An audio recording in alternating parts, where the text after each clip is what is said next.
Welcome into the Coach Rush Propst Show as we broadcast live here at City Market Grill and Buffet. A great crowd behind the cameras. We'll take a look at them as we go through the night tonight. Appreciate our great hosts here at City Market Grill and Buffet. Great food. You see Jefferson State Community College and Union State Insurance as well. Some of our major sponsors here with the Coach Rush Propst Show. And Coach, lots to talk about as we get ready for game number 3. We'll take a look at some of the replays, some of the big plays for Pell City from the game against Leeds. Final score 30-23. If you will, just give us a synopsis of how that game went.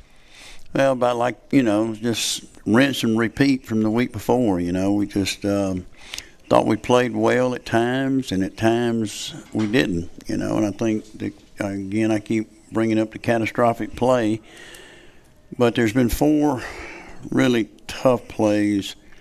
Of course, the scoop and score at Moody that cost us touchdown, the touchdown that was called back for the phantom pass interference, and then, of course, the 2 pick six the other night. So, those 4 plays, and we're sitting here at 2-0. I think that, again, I may have said this, I hate to repeat myself, but it's so true.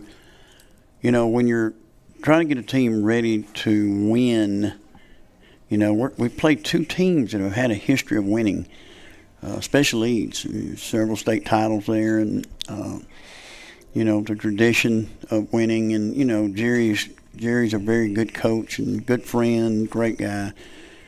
He's got his team competing for a state championship.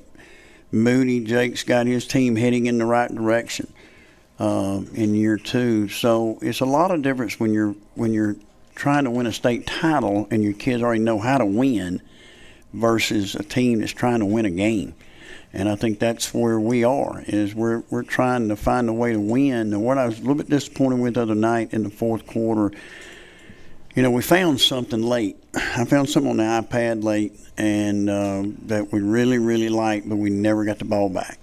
And, we talk about the 4-minute drill, both sides of the ball, and I think we did not execute the 4-minute drill on defense.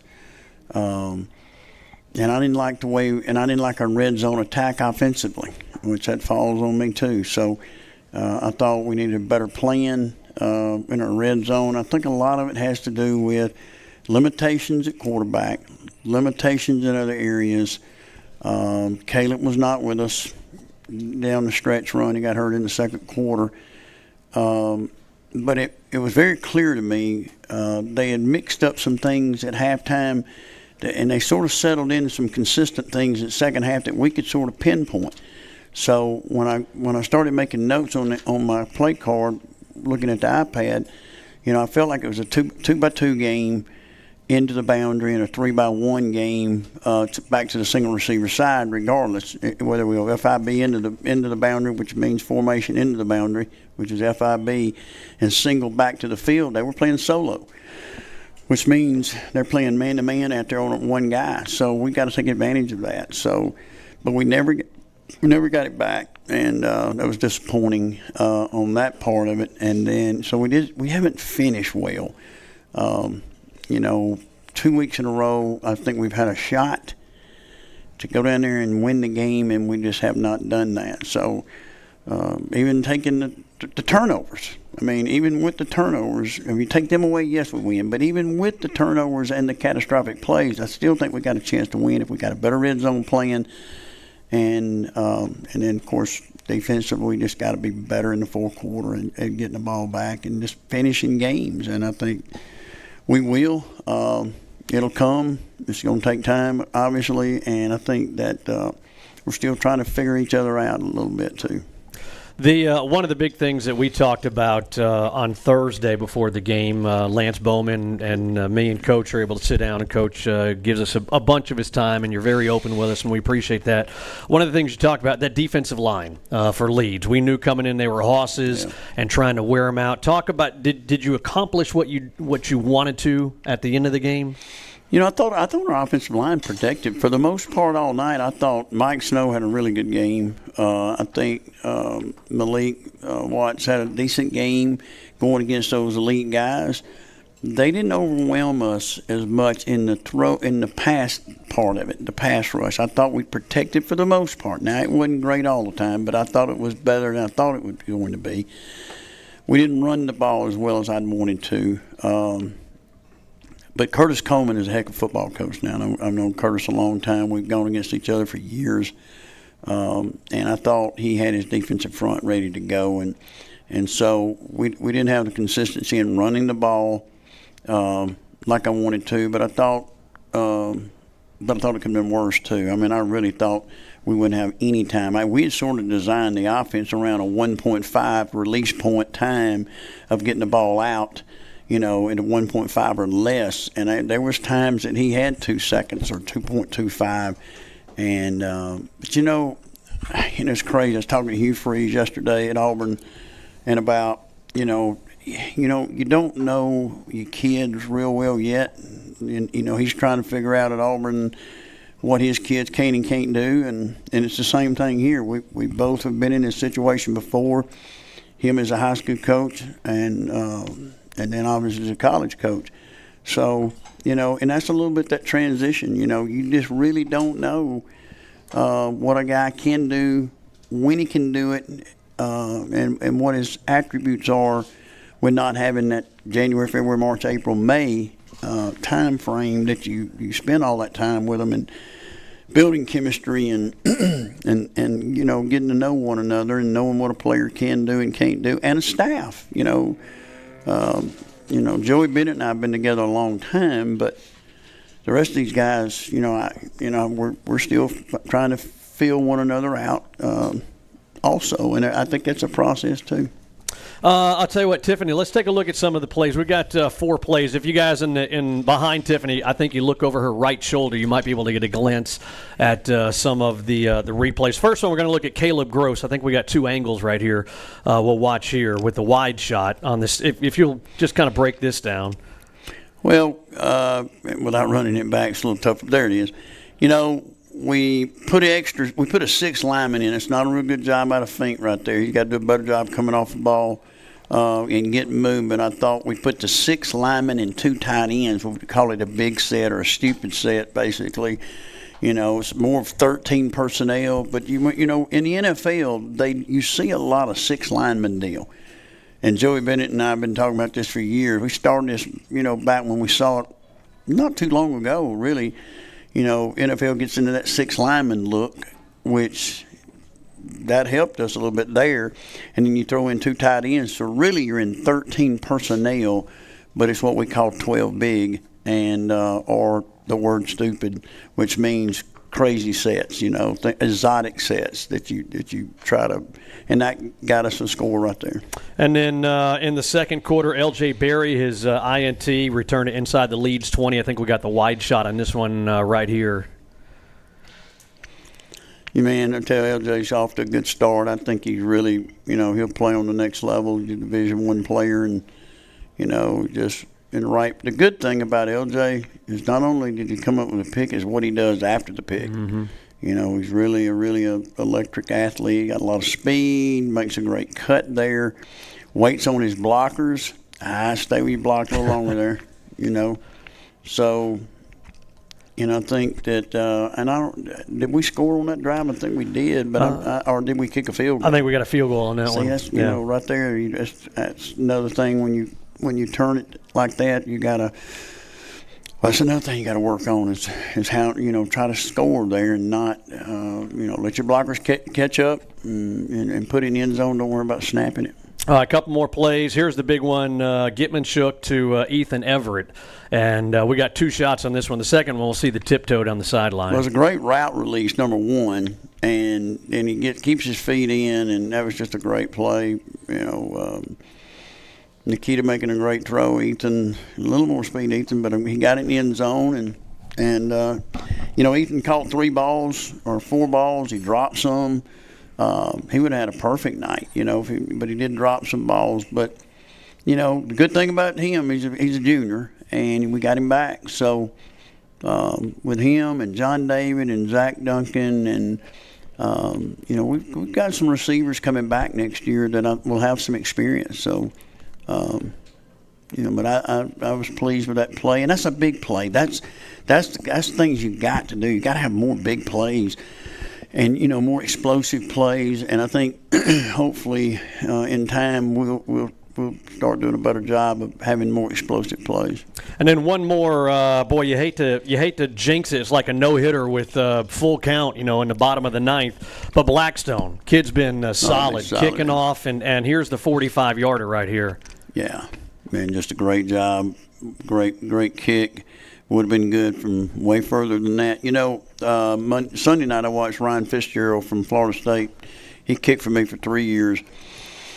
At Chalkville County. And, Jake's a lot like Ryan, in a lot of ways. He needs more looks. Hopefully he continues to be consistent and, maybe hit a 50-yarder or two. I'll give him that opportunity. If we can get to the 33, then that's 50. So we'll give him a shot, and we'll do it in practice. And he can bunt a couple of them over there, and then maybe he can get an opportunity to play on the next level. I think he's been to enough camps. And here's the thing with kicking: we got to find kickers. Kickers have got to start when they're in the 7th, 8th grade. And I was appalled to believe that here, some of the junior high and some of that they wasn't kicking. And so when coaches say, well, we're not going to kick, I said, no, yeah, we are too. I don't care how ugly it is, we're going to kick. And so.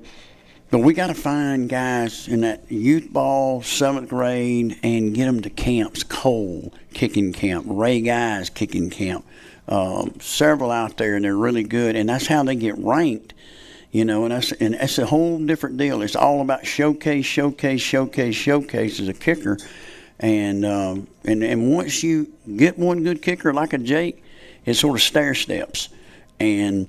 I think we've got to get that thing going too. We need a lot of kickers and snappers and those and punters too. And it can't be one and the same. A guy that kicks field goals and kicks off don't need to be the punter. And then we need to develop a punter too. And you got to develop long snappers. All those kinds of things as part of the building the program, and we will, but that starts really young. Hey, let me ask you that. So, the first couple of games, boy, we've had some doozies of punts. I think a 10-yarder, maybe a 2-yarder the other night. Yeah, the concept of what you just said, a kicker only being a kicker, not a punter. Why? Explain that. Well, it's just a different action. I mean, it's very rare that you see a kid that can be both. The days of doing that is just not there anymore. I mean, with a soccer-style kicker, used to when it was a straight-on kicker and then punt, you might could have gotten away with it. But now with the soccer-style kickers now, and then you roll into punting, that's just completely different action. And Dalton thinks he's got to do a better job of punting the football. There's no doubt about it. He's got a good leg. He needs to quit thinking about it and just do it. He has a natural leg to do it. The problem with that, and Jake, they're both seniors. So I think Brody Gossett can punt far as down the road. I mean, we're working him right now as number 2 punter. But again, that's one of those things, too, that you've got to have expertise part of it. You got to really work on that craft because that is a huge part of your game, especially in 6A, 7A football. Your kicking game and your kickers are so important. I've won a lot of ball games with just kickers. I've won 2 semifinal games of the 20 I've played in where we didn't score a touchdown. And we kicked, one night we kicked 3 field goals and a free kick. We'll get into that later on, what a free kick is. And then the other one, we kicked 6 field goals to win a semifinal game to go to the state championship game. So very important, your kickers. All right, let's take a timeout. When we come back, we'll get the second segment in here. We'll talk about Clay Chalkville. Woof, man, you talk about a loaded team. Lots of SEC talent. We'll talk about that, how Coach is going to approach that game, and some more as the Rush Propst Show continues here at City Market on the River Sports Network. Great food and great variety. It's City Market Grill and Buffet in Pell City. A great selection of meats, fish, vegetables, desserts, and the largest salad bar in the county. And of course, it's all you can eat. The City Market Grill and Buffet in the Walmart Shopping Center in Pell City. Check out their Facebook page for times and prices. City Market Grill and Buffet. Heard about Jeff State's Fast Track program? Listen up. Employment in as little as 6 weeks. Yep. In-demand jobs? Definitely. Jobs in industries like IT, medical, industrial, manufacturing, and more. Get an in-demand career in as little as 6 weeks. Why wait? Get on the Fast Track at Jefferson State. Act now. Visit online or call 205-856-7710 today. Find your place at Jefferson State. Fields Gossett Realty is your local full-service real estate agency and has been a proud sponsor of Panther Athletics for over 40 years. And at Fields Gossett, helping you with all your property needs and giving back to the community is our winning combination. For more info, visit fieldsgossett.com for listings, agents, and tips for buying and selling. Fields Gossett, your community partner in the real estate business. I'm Brian Collins with Two Wheel Heaven Power Sports in Pell City. From sales to service to parts, our goal at Two Wheel Heaven Power Sports is to meet all your ATV, side-by-side, and motorcycle needs. And we finance. We have experienced staff and certified technicians on hand in our service department. And we also have a wide variety of accessories, riding gear will keep you looking good. Two Wheel Heaven Power Sports on Comer Avenue or call 205-473-0143. Since 1903, the name Union State has represented a commitment to reliable service for generations of valued customers. And with over 150 years of combined experience, our staff at Union State Insurance looks forward to serving you and your family for generations to come with superior value and friendly service. Call me, Drew Alexander, at Union State Insurance, 205-884-1670, or on Facebook, Union State Insurance. When two hometown girls with a love for t-shirts turn a dream into reality, the result is Small Town Blanks, Pell City's new premier t-shirt shop. With our Small Town Blanks t-shirt brand and the highest quality fabrics, we can outfit our customers with the vibrant colors and endless custom options they desire. We offer traditional vinyl and screen printing along with our super comfy sublimation prints, and we are proud to partner with local schools, organizations, and events to design their one-of-a-kind shirts. Small Town Blanks made with hometown love. Hey Panther Nation, it's April at Merle Norman Cosmetics, and I'm excited to introduce you to our new venture, Blush Boutique. You already know about the amazing skincare and color cosmetics that we offer, but what you may not know is that we also have clothing, handbags, jewelry, and Panther Game Day t-shirts. Shop local and come visit the new Blush Boutique at Merle Norman. We are located at 1915 Cogswell Avenue in historic downtown Pell City.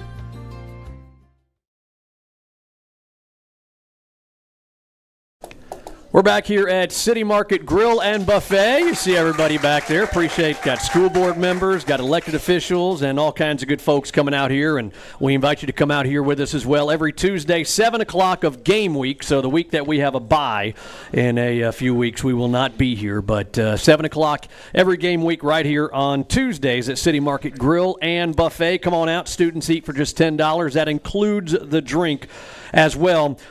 Coach, as we get into the second segment here, typical saying, you see the most improvement on a team from game one to game two. Do you believe in that? You see it? I do to a certain extent, but it's not. I think as a playoff contender, let me say that. Let me back that up. As a championship contender, you better improve every week. And I mean, if you get stale, and a lot of teams do that. I mean, I've noticed where, they don't hit the weight room as hard as the season gets in there. They don't practice as hard. They don't, and that's the reason you see people lose in the second and third round all the time. I mean, you've got to be your strongest. And I go back and I think about how many personal weight room records we broke during the state championship week. I mean, we had it was like 189 one year, and another year it was like 159 personal records, in squats or power cleans or whatever we were testing. the week of the state championship game. And I tell kids all the time, why lift weights all year long and not be the strongest in December, first week of December? So it has to peak. Well, your team has to peak. And I really believe it's in playoff success. I'm not bragging, but I've coached at over 100 of them. And, I think the teams that improve somewhere around 3%. Now, you're not going to improve, but you've got to improve each week. Like I said, those teams that stay stale or the same, they get beat, and they don't win it. And it don't take but one time. I mean, my last two, well, not my last two, but at Chalkville, we lost back-to-back state championship. And I think, especially in 18, we were that good, and losing a championship game, we had no business losing because we didn't improve from semifinal to final. And a lot of it had to do with the hurricane that year, and we had to, played after Christmas and all that stuff. But for our football team here, we have to continue to improve. We cannot get in that stalemate of just being the same old football team. You're either going to go up or you're going to go down. You're not going to stay stale. You're going to go. You think you are, but you're really trending down. So each week, we just got to get better each week and continue to improve as a football team. How much more do you put into the game plan, the playbook itself, each week as you add to it? Probably too dang much. Probably. I think that's where we are right now in a lot of things, especially offensively. And one thing about me being under the weather this week, I've spent a lot of time watching tape because I've been confined to the house with this stuff, and so I've been able to pull it up and study stuff, and I've seen things just, because you get so wrapped in concept and schematic things.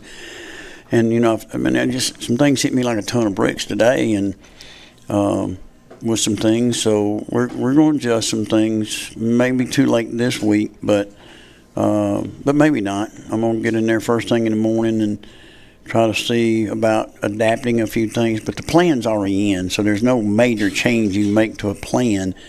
But as we go further after this week, there'll be some changing offensively. I can promise you that. Defensively, we're pretty much on that key. I mean, we're on the pace, I think, of where we need to be.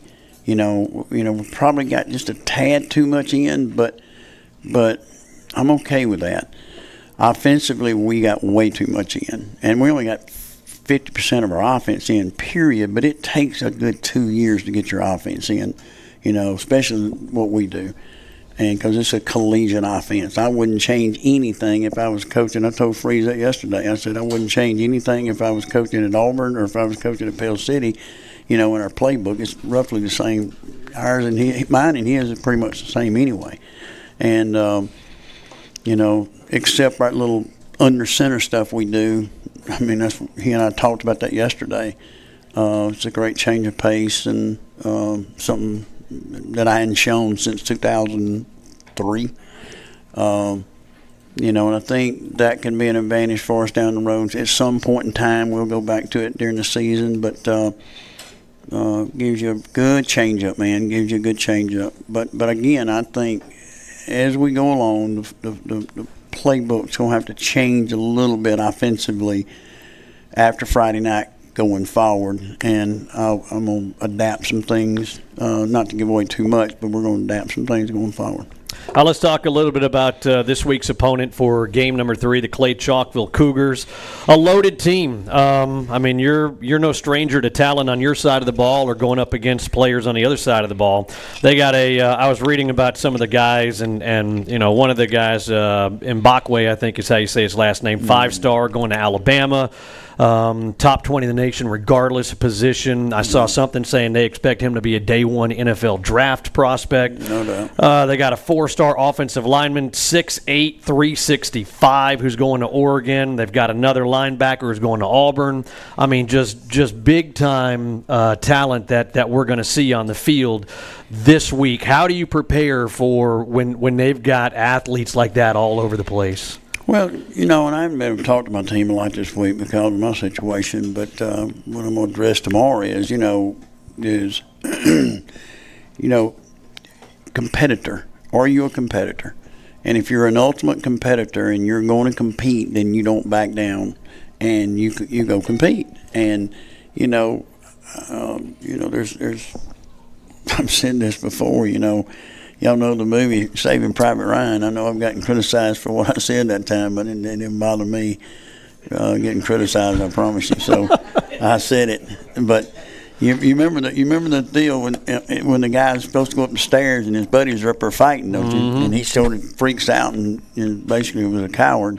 So, I approached any game like that. I mean, you got to get yourself in the fight. You got to you got to be a competitor. And when you play, iron sharpens iron. And when you play against the best, the best should come out of you. And I think that I played against Heisman Trophy winners. I've played against, John Curtis, and I played against great players over the years. One night we played against Patrick Surtain, was sitting there at one corner at American Heritage, and the other corner was a 5-star that ended up at Georgia, was a first-round pick, and we threw the ball on them and went after them, and really had a lot of success that night. So. And sometimes, you can do some crazy things too. Like the night we went after Humphrey, we probably shouldn't have done that because he was really good. We didn't complete a ball on him in 2 years, but but I think when you go against these kids, the one thing about the kid going to Alabama is he's playing a position at quarterback that's not what he is. He's an athlete playing the quarterback position, so. Where he's dangerous is when the play breaks down. I mean, if just like the other day when you saw the quarterback from Alabama on a bad snap, he go there and scoops and scores.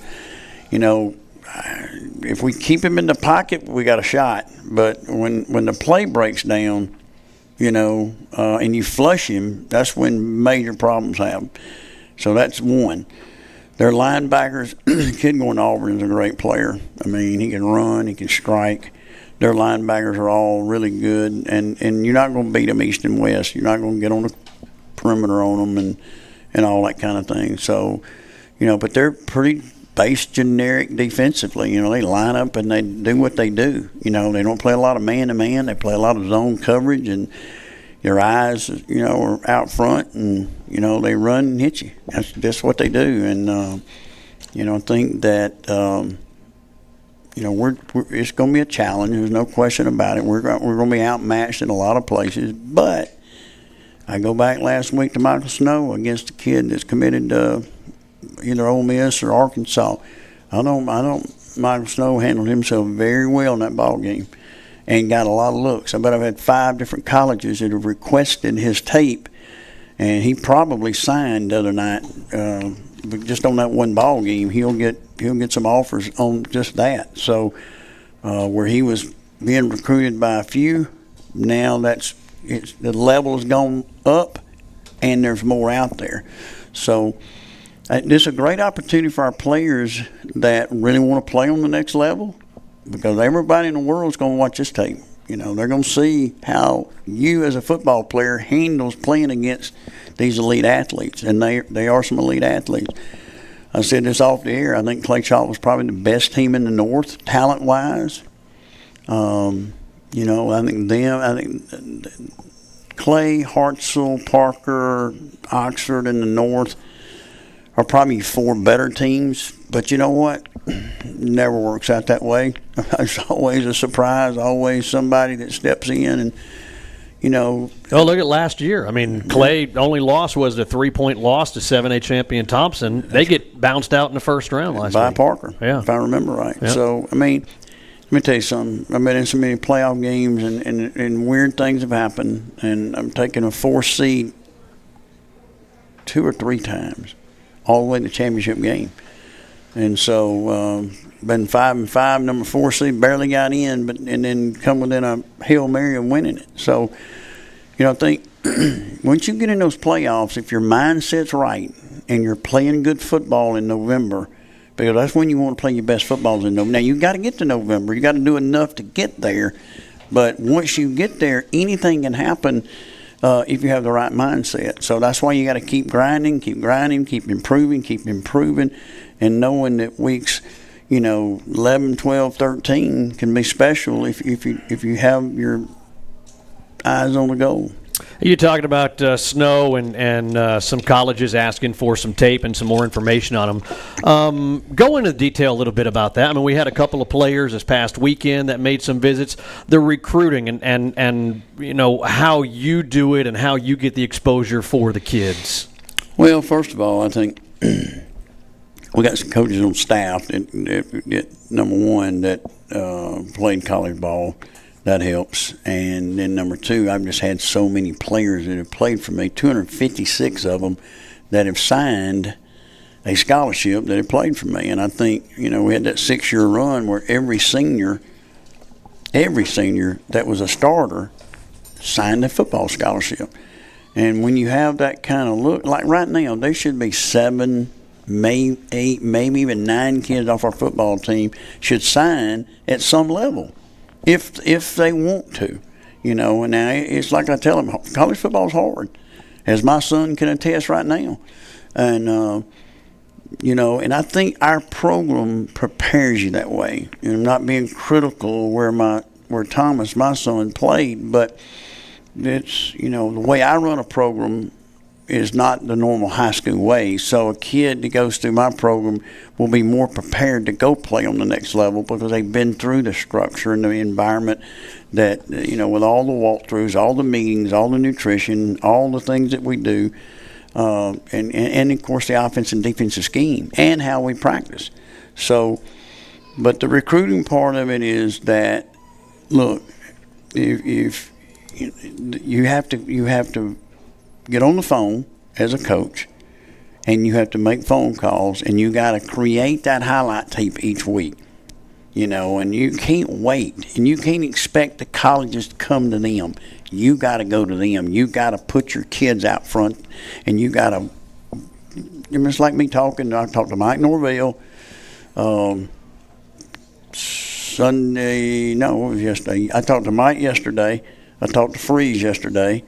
And each day, I reach out to somebody, and I've built a relationship over the years, and look, and if I call somebody, they know I'm calling for a reason. I'm not calling to BS or just sitting there and talk about nothing. They know it's about recruiting or something that's important, and I'm not going to bother them. I'm not going to bother them, but when I pick up the phone and say, look, and my name comes up on that phone, they usually answer it, and so I'm going to try to help these kids, and I think we've got enough kids that can play on the next level. I do. And I think that'll cultivate even more. If we get 6, 7, 8 signed this year, regardless if it's at Waldorf University in northern Iowa or McPherson, Kansas, or at UAB or Troy or wherever, doesn't matter. That only just cultivates for the next group of kids. And I tell our players this too. Look, I'm not going to lie for you. I'm going to tell them the truth. They're going to ask me what kind of student you are. They're going to ask me what kind of practice player, how you like the weight room, are you late to meetings. So all that comes in, because if I lie about a kid and say, well, this kid's great, man, he does everything right, man, he's great in the weight room, he's great in practice, he gets there and he's not very good, it hurts the next group. So I have to be very, very honest with them. And I think they've appreciated that over the years, that I have been honest with them. And the one thing I think that we've been able to do is there's been a lot of 2-stars kids, just that underlying kid that you push to get him somewhere, and he really works out for that team. Jay Ward at LSU, for example. Now he's playing for the Vikings. And Jay Ward he was nowhere to be found. Nobody knew about Jay Ward. And I'd pushed him so hard to Kentucky and got him, Kentucky had offered him. That was really his only offer. And at the last second, Orgeron calls me and asked me an opinion. He said, Bruce, you really think he can play high-level football? I said, yeah, Coach, he can. I said, he'll come in and start for you in 2 years. He won't start as a freshman. He did. And then had a great career at LSU and ends up getting taken in the late third round. And I saw today where he's had a really good preseason camp. So, but anyway, it's a process. Recruiting is a process. And it starts with connections and then them trusting you that you're telling them the truth. All right, let's take a timeout. When we come back, we will wrap it up here, talk a little more with Coach Rush Propst here as we broadcast live on this Tuesday evening at City Market Grill and Buffet here on the River Sports Network. Jay Grogan led the 1979 Pell City Panthers into the state playoffs after going a perfect 5-0 in region play. An all-state selection, Grogan then joined the long list of high school quarterbacks recruited to the University of Alabama. Back then, Crimson Tide head coach Paul Bear Bryant was known for recruiting quarterbacks for both their athletic and leadership qualities and then plugging them into another position.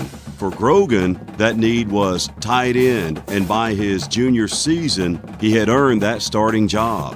The 1981 and 82 seasons would see Grogan making plays for an Alabama team that was chasing history. Jay ran down a potential punt return touchdown that helped secure Bryant's 315th win in the 1981 Iron Bowl against the Auburn Tigers. And that made Bryant the all-time winningest coach in college football history, as Grogan would become the Bears' last tight end in the famous wishbone offense. And on a bone-chilling December night in the Liberty Bowl, Jay's blocking paved the way for two of the Tide's 3 touchdowns, and the Bear was carried off the field after his 323rd and final win for the Tide that came over Illinois. Jay Grogan, Pell City High School class of 1980, a Panther legend.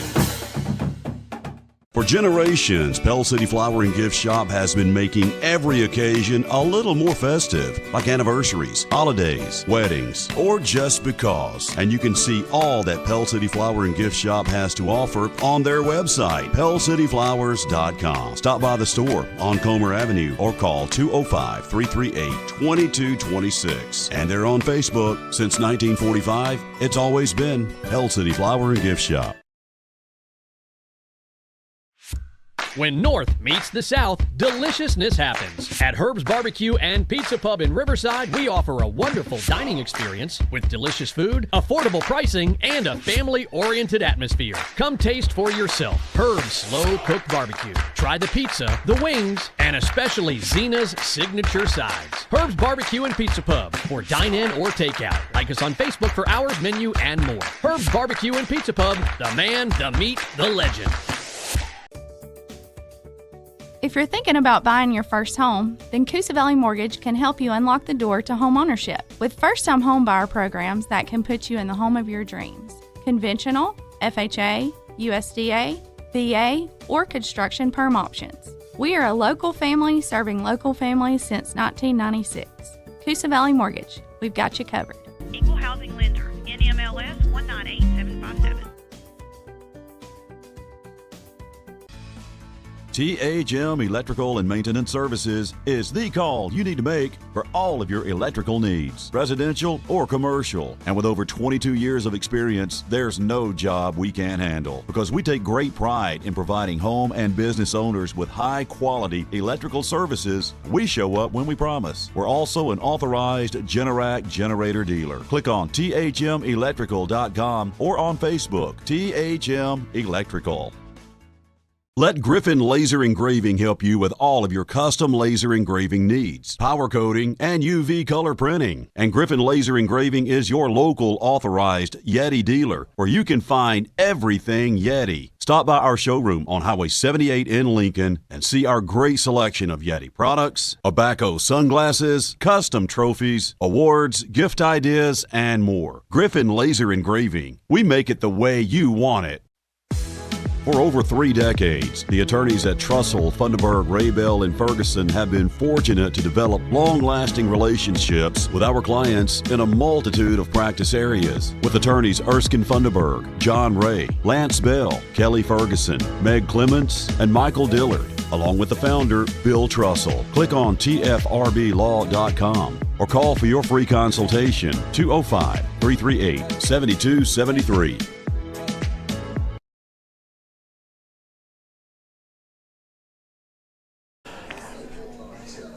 We're back here at the Rush Propst Show on 94.1 FM The River and the River Sports Network. As we are broadcasting live here on this Tuesday, every game week, Tuesday at 7 o'clock, we go live, and then we build it in as part of our pregame show on Fridays. And we talked about Clay Chalkville, week number 3 coming up. Coach, I don't know how much you look over your shoulder or turn around, but last Friday night, and I knew it was going to be standing room only, it had been a long time since I'd seen every seat taken and people lined up on the fence. And did you get a chance to glance back and look at it? I did. I was really impressed. I thought we'd have made a little more money at the gate, though. I mean, I was a little shocked at what the number was. But, I think, I don't know how many that stadium holds, but I know it was packed. And I know you had people sitting around the fence, but it was just a great atmosphere. Both weeks have been great atmosphere. And I want to thank the Pell City fan base and the people were coming out, and they were loud. And, I mean, you couldn't ask for a better home opener, I thought, on alumni night. And I think that a lot of work goes to a lot of different people, and it made that possible. And, I thought we got a great band. Funderburk does a phenomenal job. My wife was in this band here in 85, 86, 87. Careful now, Coach. I know. You're gonna date her. Yeah, she's getting a little age on her, but hey, Stephanie, that's this guy right here, not me. No, you didn't. You took that piece of paper and told me to say that. But she'll believe me. Look at the body language. Can you go look at him? He's all closing up over here. He knows he's in trouble. No, she's always been real excited about the band here and told me how good it was, and probably back to Mr. Diffie and of course. So anyway, I just think that when you have a, football encompasses so many different things.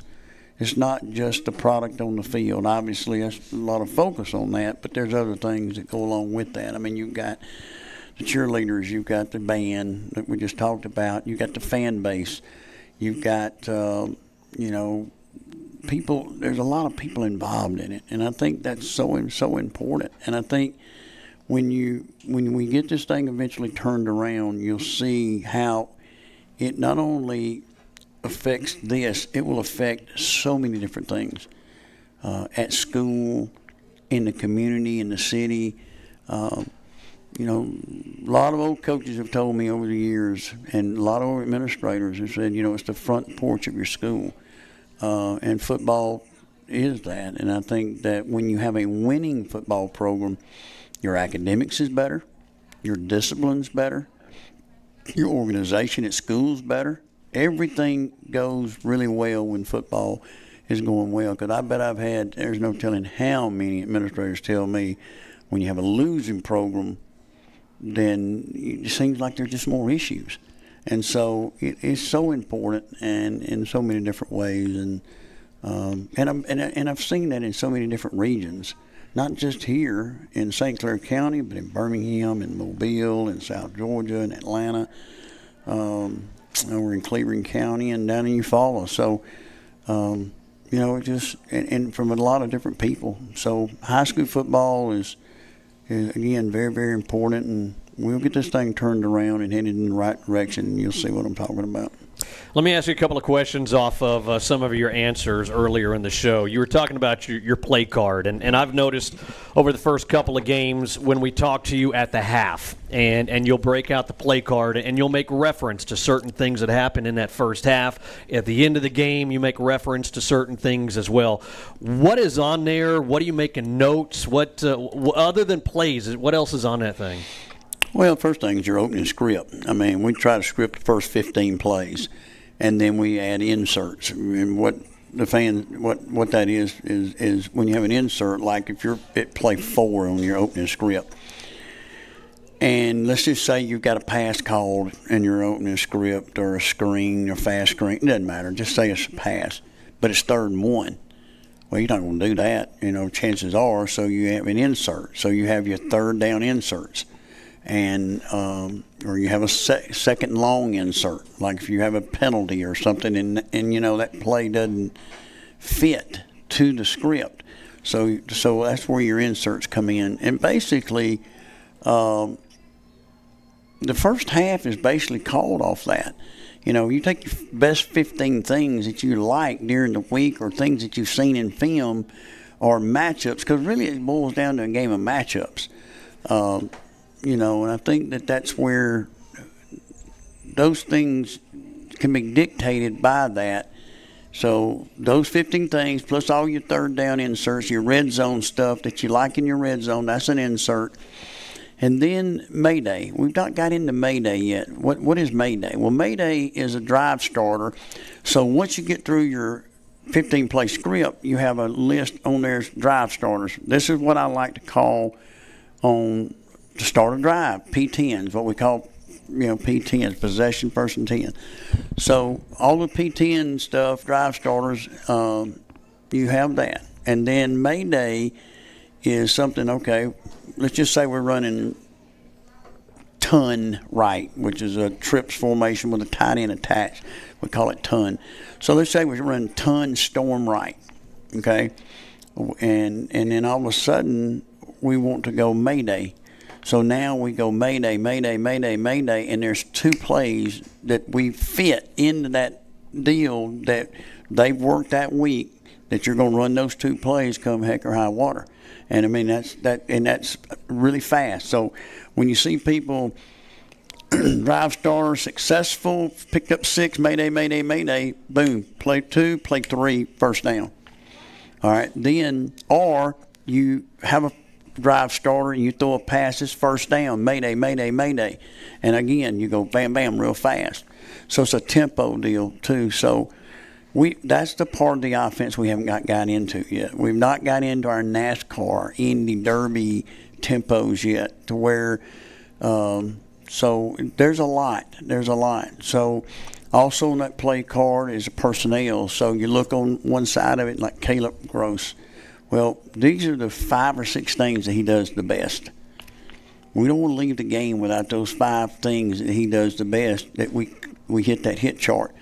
So that's another thing that I do a lot is because I haven't been calling it, completely to everything. Joey Bennett sort of handles the run game, which he's done that for me for a long time.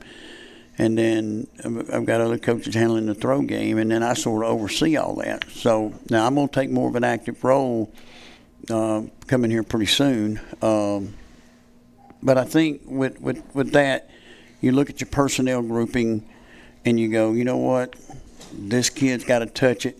Yes, Bedford's got to touch the ball right here. He's got to touch it, but he's got to touch it these 5 different ways. You know what I'm saying? So that's where we, that matchup and that personnel dictates some things that you call. And then the hit chart. The hit chart goes back to the distribution of the football, of how you want. I've always said, the games that I've lost in the past, there'll be a one receiver that'll have 10 or 12 catches. And usually, if you have that in this offense, you're not as successful as if you've got, say, your X, Y, Z, and H and our F. If they're equally distributed in ball distribution. If your X catches 4 balls, your Z catches 5 balls, your Y catches 6 balls, your H catches 4 balls, your F gets 2 or 3 out of the backfield. If it's equally distributed, then your backups also, once we start developing depth here, and you have backups that catch, or your backup X caught 2, your backup Z caught 1, your backup Y caught 2, your backup F caught 1, and number 2, your number 2 H may have caught the same number as your number 1 H. So once you start getting that ball distribution, then your offense starts clicking better. And so there's that constant battle of hit chart versus who you want to get the ball to, but then there's that part of decoy and things that you want to do also. So it's a pretty sophisticated play chart. I've done a lot of different ways. And one thing about a play card to me is gotten my eyesight's gotten a little worse in the years. So I've had to blow the font up a little bit bigger, so where I can see a little bit better. But there's things on that play card that we may never even call that particular night. But I try to make sure that we carve it to where it's efficient. And here's the other thing: if I'm looking at a play card, I learned this from actually Andy Reid. play card, your best stuff should be right in the middle of it. Don't put your best stuff up here or down here, up here, because the center of your play card in a pressure-packed situation, your eyes are going to glue to it, and it's color-coded. So if it's in yellow, that's very important. If it's in green, it's usually a run. If it's in blue, it's a pass, sky, ground. So it's also color coordinated too. And so there's a lot to that play card. And we've adapted it over the years. Certain coaches like it one way or another, and so it's all that. So it's pretty sophisticated, and it's every situation known to man too now. Your red zone stuff, like I said, your third down stuff, your all the things that we have, and all the tempo calls, and then comes into one word calls. Our play calls sometimes can be this long. It can be ton right, Z boomerang, 2-zone fade out, or Ohio. Well, all that means something, but then it's lengthy. When it's lengthy, it slows you down into a normal tempo that we're running the clock down to 5 seconds, 4 seconds, 3, snap the ball. How do you do that and go fast? How does a Mayday work? How does a tempo work, like NASCAR? Well, one word. So Oklahoma means everything. You say the word Oklahoma, and you give the formation, that tells you the formation, the motion, the everything. So we haven't got into our one-word calls yet either, and we will as we go. And again, that'll start, and some of that won't start till next February, but but it's those kinds of things. And but it all boils down to one thing, Adam: your QB, your quarterback's got to be able to absorb it. And right now we're struggling with a full field read and a half field read. And that's one thing Coach Freeze and I talked about yesterday was, what are you doing with the full field versus the half field read? And he said they were struggling with it in fall camp with a full field read because, it's 1, 2, 3, 4, 5. So it's 5 different receivers. Unless one's involved in protection, it comes out of it. So, probably for us right now, we need to be strictly a half field read guy. But with a half field read, he's got to make the right decision. Do you stay to the right side or stay to the left side? And that's why you see him look to the sideline and look at us sometimes.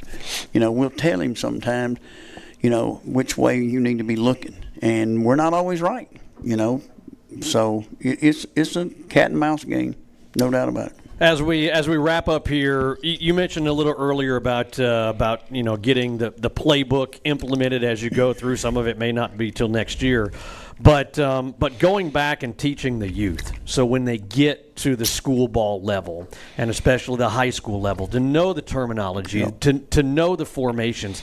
Talk about how important that is for the youth league coaches, the city, everybody to work together so those kids are prepared when they get up here. There's no doubt about it. John Parker Wilson played at Alabama and Ross.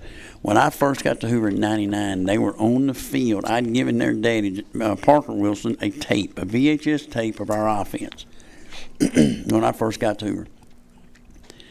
Some of it had the old Kentucky stuff on it, and some of it had my Alma Bryant stuff on it.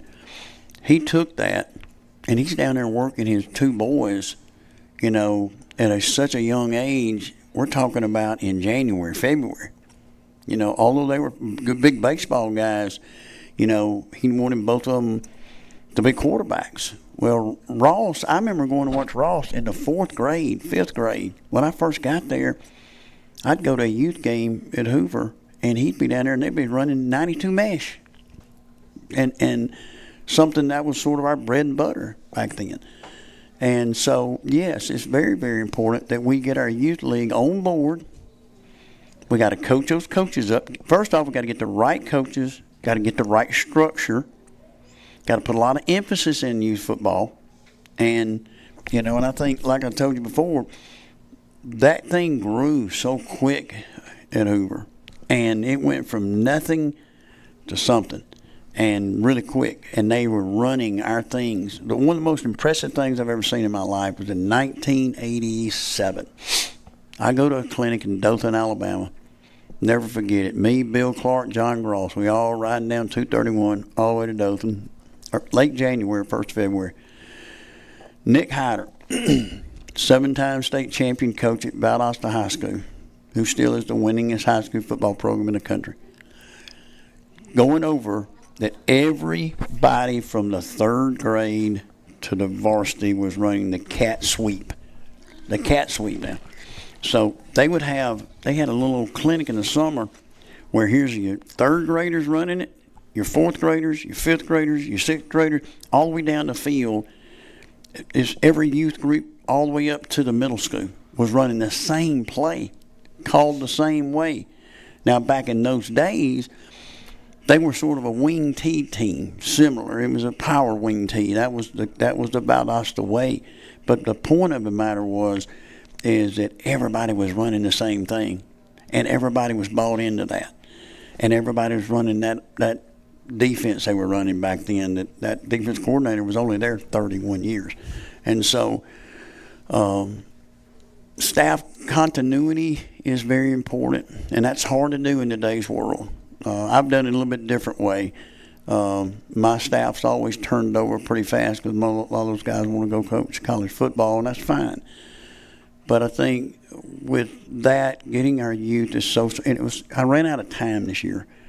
I did go Saturday, and we spent time up there and looking at them play, and I will continue. I think that's why it's important for them to play at the stadium. They get to play on our field, and the kids get excited about it. And, and I think that, their practice, they need better practice sites. They don't have the good practice sites that they need. But we'll get all that fixed. I promise you we'll get it all fixed. And once we do that and get our youth league bought in, get our numbers up to where we got to have more than we got right now. We can't just have like 11 and 12-year-olds have only got 30-something kids. We need five of those teams. So we got to get that done too. And then I think we got the middle school sort of heading in the right direction, Williams is very important to our program now. Trust me when I tell you, Williams is because that's where those kids right there need that influence.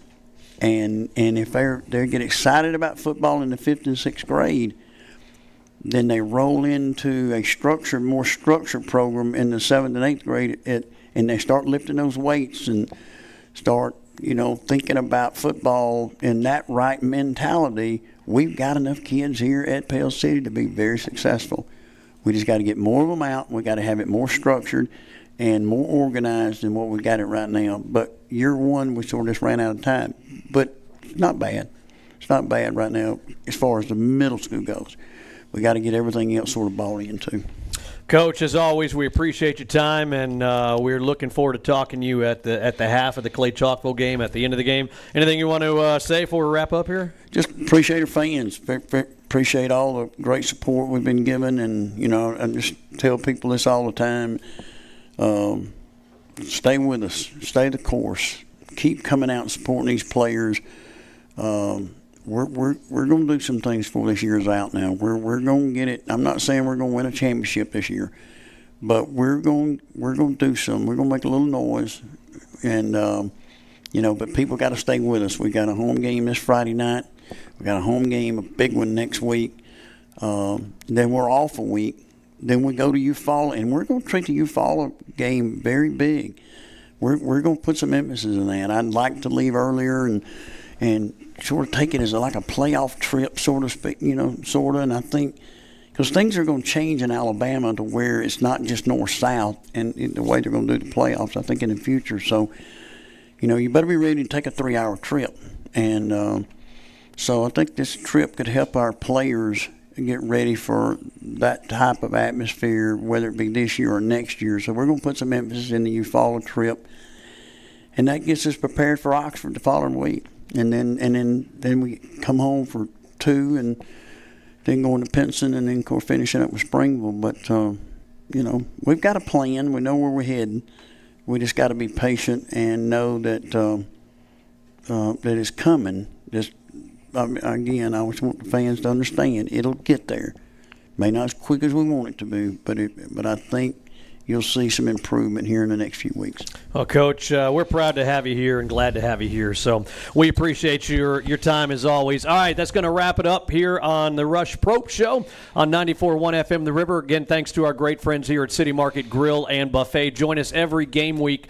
Tuesday at 7 o'clock, the show starts. Come on out, have some good dinner with us. And, again, we appreciate everybody who came out tonight and look forward to seeing everybody at Pete Ridge Stadium this Friday, 7 o'clock kickoff. That's going to wrap it up for the Rush Propst Show here on the River Sports Network. Go Panthers.